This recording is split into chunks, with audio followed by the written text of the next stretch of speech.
ସାଙ୍ଗମାନେ ଏ ଭିଡ଼ିଓଟି ନା ଆପଣମାନଙ୍କ ପାଇଁ ବହୁତ ଗୁରୁତ୍ୱପୂର୍ଣ୍ଣ। ଦୟାକରି ଏ ଭିଡ଼ିଓଟିକୁ ଟିକେ ମନ ଧ୍ୟାନ ଦେଇ ଶୁଣନ୍ତୁ। ହଁ ଆଜ୍ଞା, ସାଙ୍ଗମାନେ ଏ ସମୟରେ ନା କଳିଯୁଗରେ ନା ସମସ୍ତେ ଟଙ୍କା କମେଇବାକୁ ଚାହାନ୍ତି। ସମସ୍ତେ ଚାହାନ୍ତି ଆମ ପାଖରେ ବହୁତ ଅଧିକ ଟଙ୍କା ହେଉ, ଆମ ପାଖରେ ବହୁତ କିଛି ଧନ ସମ୍ପତ୍ତି ହେଉ, ଆମେ ବହୁତ କିଛି ମନି ୟର୍ନିଂ କରୁ, ମାନେ ବହୁତ କିଛି ଟଙ୍କା ଆମେ କମାଉ। ବହୁତ କିଛି ଲୋକମାନେ ମନରେ ଭାବିଥାନ୍ତି କେମିତି ସେ ବଡ଼ ଲୋକ ହେବେ, କେମିତି ତାଙ୍କ ନିଜ ପରିବାରକୁ ଖୁସିରେ ରଖିବେ। ଏମିତି ବହୁତ କିଛି ଲୋକମାନଙ୍କର ମନରେ ଚିନ୍ତାଧାରା ଆସିଥାଏ। ସମସ୍ତଙ୍କର ଗୋଟିଏ ଚିନ୍ତା ଥାଏ ମନରେ, କେମିତି ସେ ଅଧିକ ଟଙ୍କା ଇନକମ୍ କରିବେ, କେମିତି ସେ ଅଧିକ କିଛି କରିକିରି ଦେଖେଇବେ। ତାଙ୍କ ମନରେ ସବୁବେଳ ପାଇଁ ଏମିତି ହିଁ ଚିନ୍ତାଧାରା ଥାଏ। ଯଦି ତୁମେମାନେ ବି ଚାହୁଁଛ ଟଙ୍କା କମାଇବା ପାଇଁ, ଟଙ୍କା କମାଇବାକୁ ଯଦି ତୁମେମାନେ ଚାହୁଁଛ, ତାହେଲେ ତୁମମାନଙ୍କୁ ଏ ଭିଡ଼ିଓଟିକୁ ନିଶ୍ଚିନ୍ତ ଭାବରେ ଦେଖିବାର ଅଛି। ଏ ଭିଡ଼ିଓଟିକୁ ଶେଷ ପର୍ଯ୍ୟନ୍ତ ଦେଖିଲେ ଆପଣମାନଙ୍କର ସେଭିଂ କରିବାର ରାସ୍ତା ଖୋଲିଯିବ। ହଁ ଆଜ୍ଞା, ଆପଣମାନେ କମାଉଛନ୍ତି ହେଲେ ସେଭିଂ କରିପାରୁନାହାନ୍ତି। ସେ ଟଙ୍କା କୁଆଡ଼େ ଯାଉଛି ଆପଣମାନେ ଜାଣି ବି ପାରୁନାହାନ୍ତି। ଆପଣଙ୍କ ମୋବାଇଲକୁ ପଇସା ଆସୁଛି, ମୋବାଇଲରେ ଫୋନ୍ପେରେ, ଗୁଗଲ୍ ପେରେ ମୋବାଇଲରେ ପଇସା ଚାଲିଯାଉଛି, UPIରେ ଆପଣମାନେ ପଇସା ଟ୍ରାନ୍ସଫର୍ କୁଆଡ଼େ କରିଦେଉଛନ୍ତି, ଆପଣମାନେ ଜାଣି ବି ପାରୁନାହାନ୍ତି। ଆପଣଙ୍କୁ ଜଣା ହିଁ ପଡ଼ୁନାହିଁ ଆପଣଙ୍କ ପାଖରେ ଟଙ୍କା ଆସୁଛି, ଟଙ୍କା କୁଆଡ଼େ ଚାଲିଯାଉଛି। ହେଲେ ଆଜି ଆମେ ଜାଣିବା କେମିତି ଆମେ ନିଜକୁ, ଯେଉଁ ଆମେ ଗରିବ ଅଛେ, କେମିତି ଆମେ ନିଜକୁ ଧନୀ କରିବା, କେମିତି ଆମେ ନିଜକୁ ପରିବର୍ତ୍ତନ କରାଇବା, କେମିତି ଗୋଟିଏ ସମୟରେ ଆମେ କୋଟିପତି ହେଇକି ଦେଖେଇବା, ଆମ କତିରେ ଅଧିକ ମନି ହେଇଯିବ, ଆମ କତିରେ ଅଧିକ ଟଙ୍କା କେମିତି ହେବ, ସେଇଟା ଜାଣିବା ଆଜିର ଏଇ ଭିଡ଼ିଓ ମାଧ୍ୟମରେ। ତ ଚାଲନ୍ତୁ ସାଙ୍ଗମାନେ ଆଜିର ଭିଡ଼ିଓଟି ଆରମ୍ଭ କରିଥିବା। ମହାଦେବଙ୍କ ଅନୁସାରେ ଏହି 5ଟି ପାପ କରୁଥିବା ମନୁଷ୍ୟ ଜୀବନ ସାରା ଗରିବ ହୋଇକି ରହିଥାଏ। ହଁ ଆଜ୍ଞା, ସେ 5ଟି ପାପ ଯେଉଁ ଲୋକମାନେ କରୁଛନ୍ତି, ସେ ଲୋକମାନଙ୍କ ଭିତରେ ତୁମେ ବି ହୋଇଥାଇପାର। ସେ ପାପ ସବୁ ତୁମେମାନେ ବି କରିଥାଇପାର। ସେଥିପାଇଁ ଏ ଭିଡ଼ିଓଟିକୁ ଶେଷ ପର୍ଯ୍ୟନ୍ତ ଦେଖ। ସାଙ୍ଗମାନେ, ଶିବପୁରାଣ ଅନୁସାରେ ଏହି 5ଟି ପାପ କର୍ମ କରୁଥିବା ମନୁଷ୍ୟ ଜୀବନ ସାରା ଗରିବ ହୋଇ ରୁହନ୍ତି। ସ୍ୱୟଂ ମହାଦେବ ବି ଏହି ପାପକୁ କ୍ଷମା କରନ୍ତି ନାହିଁ। ତେବେ ଆସନ୍ତୁ ଜାଣିବା ସେ ପାପ ସବୁ କ'ଣ, ଯାହାଦ୍ୱାରା କି ଆମେ ଯେଉଁ ଗରିବ ଥିଲେ ସେଇ ଗରିବ ହୋଇକି ରହିଯାଇଛେ। ଟଙ୍କା କମାଉଛେ ହେଲେ ଆମକୁ ଟଙ୍କା ଅଣ୍ଟୁ ନାହିଁ, ଆମକୁ ଆମ ପଇସା, ଆମ ମନି ଆମକୁ କମ୍ ପଡ଼ିଯାଉଛି। ତ ସାଙ୍ଗମାନେ, ଭଗବାନ ଶିବ ଯେତେବେଳେ ପ୍ରସନ୍ନ ଥାନ୍ତି, ତେବେ ସେ କାହାକୁ ବି ବର ପ୍ରଦାନ କରିଦେଇଥାନ୍ତି। କିନ୍ତୁ ଯଦି ସେ କ୍ରୋଧିତ ହୋଇଯାଆନ୍ତି, ତେବେ ସଂସାରରେ ପ୍ରଳୟ ଆସିଯାଇଥାଏ। ଶାସ୍ତ୍ରରେ କୁହାଯାଇଛି କି ଏମିତି କିଛି ପାପକର୍ମ ଅଛି ଯାହାକୁ ମହାଦେବ କେବେ ବି କ୍ଷମା କରନ୍ତି ନାହିଁ। ସେଥିପାଇଁ ଯଦି ଆପଣ ମହାଦେବଙ୍କ କ୍ରୋଧରୁ ବଞ୍ଚିତ ହେବାକୁ ଚାହୁଁଛନ୍ତି, ତ ତେବେ ସମସ୍ତ ପାପକର୍ମ ଠାରୁ ଦୂରେଇ ରୁହନ୍ତୁ। ଜୀବନ ସାରା ଦୁଃଖ ଏବଂ ଦରିଦ୍ରରେ ଜୀବନ କାଟିବାକୁ ପଡ଼ିବ। ତେବେ ଆସନ୍ତୁ ସେହି ସବୁ ପାପକର୍ମ ବିଷୟରେ ଜାଣିନେବା, ଯାହାକୁ ଭଗବାନ ଶିବ କେବେ ବି ପସନ୍ଦ କରନ୍ତି ନାହିଁ, ଯାହାଦ୍ୱାରା କି ଆମେ ଆଜି ଗରିବ ଅଛେ, ଯାହାଦ୍ୱାରା କି ଆମ ପାଖରେ ମନି ପାୱାର ବହୁତ କମ୍। ଅନ୍ୟର ସ୍ୱାମୀ ବା ପତ୍ନୀ ଉପରେ କେବେ ବି ଖରାପ ନଜର ରଖିବା ଉଚିତ ନୁହେଁ। ହେଲେ ଆପଣମାନେ ସେସବୁ ଜିନିଷ କରୁଛନ୍ତି। ଆପଣମାନେ ପର ନାରୀ ଉପରେ ନଜର ରଖୁଛନ୍ତି, ପର ଝିଅ ଉପରେ ନଜର ରଖୁଛନ୍ତି। ତ ଇଏ ହେଉଛି ସବୁଠାରୁ ବଡ଼ ଭୁଲ ଆପଣମାନଙ୍କର।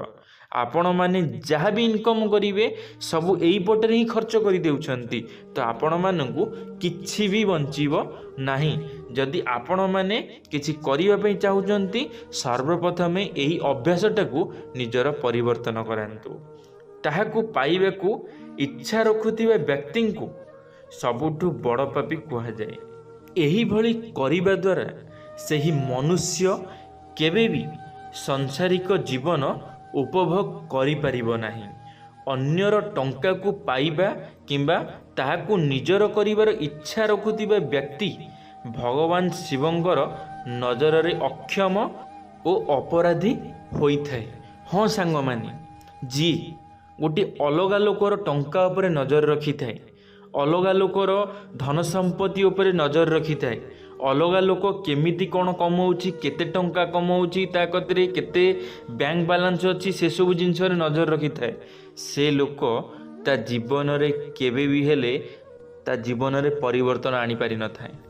ସେ ସବୁବେଳେ ଦୁଃଖରେ ରହିଥାଏ, ସେ ସବୁବେଳେ କଷ୍ଟର ଅନୁଭବ କରିଥାଏ, ସେ ସବୁବେଳେ ଗରିବ ହୋଇକରି ହିଁ ରହିଥାଏ, ସେ ସବୁବେଳେ ନିଜ ଦୁଃଖକୁ କାହା ଆଗରେ କହି ବି ପାରିନଥାଏ। ଇଏ ହେଉଛି ଆଜିକାଲିର ବହୁତ ବଡ଼ ସମସ୍ୟା। ତେଣୁ ଅନ୍ୟର ଟଙ୍କାକୁ କେବେ ହେଲେ ମାଟି ସମାନ ଭାବିବା ଉଚିତ ନୁହେଁ। ଏପରି କରୁଥିବା ମନୁଷ୍ୟ କେବେ ବି ଧନର ଅଧିକାରୀ ହୋଇପାରିନଥାଏ। କୌଣସି ବି ନିର୍ଦ୍ଦୋଷ ବା କମଜୋର ଲୋକଙ୍କୁ କଷ୍ଟ ଦେବା, ତାହାର କ୍ଷତି କରିବା କିମ୍ବା ତାହାର ଟଙ୍କା ଲୁଟି ନେବା, ତାହାର କାମରେ ବାଧା ଦେବାର ଯୋଜନା କରିବା କିମ୍ବା ଏହିଭଳି କିଛି ଚିନ୍ତା ରଖୁଥିବା ବ୍ୟକ୍ତି ବି ଭଗବାନ ଶିବଙ୍କ ନଜରରେ ତଳକୁ ଖସି ଯାଇଥାନ୍ତି। ତେଣୁ ସବୁବେଳେ ସମସ୍ତଙ୍କୁ ସମ୍ମାନ ଦେବା ଉଚିତ। କଥା କହିପାରୁନଥିବା ଜୀବଜନ୍ତୁମାନଙ୍କୁ ଆଘାତ କରିବା ସବୁଠାରୁ ବଡ଼ ପାପ ହୋଇଥାଏ। କାରଣ କଥା କହିପାରୁନଥିବା ଜୀବ ଛୋଟ ଶିଶୁ ସହିତ ସମାନ। ତେଣୁ ଏହି ପାପ କରୁଥିବା ମନୁଷ୍ୟ ଭଗବାନ ଶିବଙ୍କ କୃପାରୁ ବଞ୍ଚିତ ହୋଇଥାଏ। ମାତା ପିତାଙ୍କୁ କ୍ଷତି ପହଞ୍ଚାଉଥିବା ବ୍ୟକ୍ତି କିମ୍ବା ତାଙ୍କୁ କଷ୍ଟ ଦେଉଥିବା ବ୍ୟକ୍ତି ମଧ୍ୟ ଭଗବାନ ଶିବଙ୍କ ନଜରରେ କ୍ଷମାର ଉପଯୋଗୀ ହୋଇନଥାଏ। ଏହିଭଳି କରିବା ଈଶ୍ୱରଙ୍କୁ ଦୁଃଖ କରିବା ସଙ୍ଗେ ସମାନ ହୋଇଥାଏ। ତେଣୁ ସବୁବେଳେ ମାତା ପିତାଙ୍କୁ ପ୍ରଣାମ କରିବା ଉଚିତ, ଯାହା ଫଳରେ ଈଶ୍ୱର ପ୍ରାପ୍ତି ହୋଇଥାଏ। ତେଣୁ ସାଙ୍ଗମାନେ, ଭଗବାନ ଶିବଙ୍କର କୃପା ପାଇବା ପାଇଁ ଏହିସବୁ ପାପକର୍ମ ଠାରୁ ଦୂରେଇ ରୁହନ୍ତୁ। ହଁ ସାଙ୍ଗମାନେ, ଯଦି ଆମେ ଆମ ଜୀବନରେ କିଛି ଅଧିକ କରିବାକୁ ଚାହୁଁଛେ, ଯଦି ଅଧିକ ମନି ବା ଅଧିକ ଟଙ୍କା ଇନକମ୍ କରିବାକୁ ଚାହୁଁଛେ, ବ୍ୟାଙ୍କ ବାଲାନ୍ସ ଭଲ କରିବାକୁ ଚାହୁଁଛେ, ତାହେଲେ ଆମକୁ ଏହିସବୁ ନୀତିକୁ ମାନିବାକୁ ପଡ଼ିବ। ଭଗବାନଙ୍କର ଏହିସବୁ କଥାକୁ ଆମକୁ ମାନିବାକୁ ପଡ଼ିବ। ଯଦି ଆମେ ଏସବୁ କଥାକୁ ନ ମାନୁଛେ, ଆମେ ଯଦି ଏସବୁ ଜିନିଷକୁ ଅଣଦେଖା କରୁଛେ, ତାହେଲେ ଆମ ଜୀବନରେ ଆମେ କେବେ ବି ହେଲେ ଆଗକୁ ବଢ଼ିପାରିବା ନାହିଁ। ସବୁବେଳ ପାଇଁ ଆମେ ଦରିଦ୍ର ହୋଇକି ରହିଯିବା, ଦରିଦ୍ର ହୋଇକି ଆମ ଜୀବନ କଟିଯିବ। ସେଥିପାଇଁ ଆମକୁ ଆମ ନିଜର ଚିନ୍ତାଧାରାକୁ ବଦଳାଇବା ପାଇଁ ପଡ଼ିବ। ନିଜ ଚିନ୍ତାଧାରା ଆମେ ଯେପର୍ଯ୍ୟନ୍ତ ନ ବଦଳେଇଛେ, ସେ ପର୍ଯ୍ୟନ୍ତ ଆମେ କିଛି ବି କରିପାରିବା ନାହିଁ।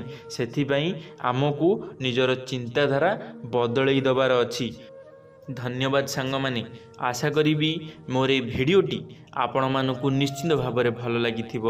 ଯଦି ମୋର এই ଭିଡ଼ିଓଟି ଆପଣମାନଙ୍କୁ ଭଲ ଲାଗିଥିବ, ଲାଇକ୍ଟିଏ କରିବେ, ସାଙ୍ଗମାନଙ୍କ ମଧ୍ୟରେ ସେୟାର ନିଶ୍ଚିତ ଭାବରେ କରିବେ। କମେଣ୍ଟ ବକ୍ସରେ ଆପଣମାନଙ୍କର ମତାମତ ରଖିବେ। ଯଦି ଆପଣମାନେ ଆମ ଟକିଂ ଅଲ୍ ୟୁଟ୍ୟୁବ୍ ଚ୍ୟାନେଲରେ ପ୍ରଥମ ଥର ପାଇଁ ଆମ ଟକିଂ ଅଲ୍ ୟୁଟ୍ୟୁବ୍ ଚ୍ୟାନେଲକୁ ସବସ୍କ୍ରାଇବ୍ କରି ବେଲ୍ ଆଇକନ୍କୁ ଅଲ୍ କ୍ଲିକ୍ କରିବେ। କାରଣ ଆମ ଚ୍ୟାନେଲରେ ଯେବେ କିଛି ନୂଆ ମୋଟିଭେସନାଲ୍ ଭିଡ଼ିଓ ଛଡ଼ାଯିବ, ଆପଣମାନେ ସର୍ବପ୍ରଥମେ ଦେଖିପାରିବେ। ଧନ୍ୟବାଦ ସାଙ୍ଗମାନେ। ଜୟ ଜଗନ୍ନାଥ, ଜୟ ମା ଶାରଳା, ଜୟ ଶ୍ରୀକୃଷ୍ଣ।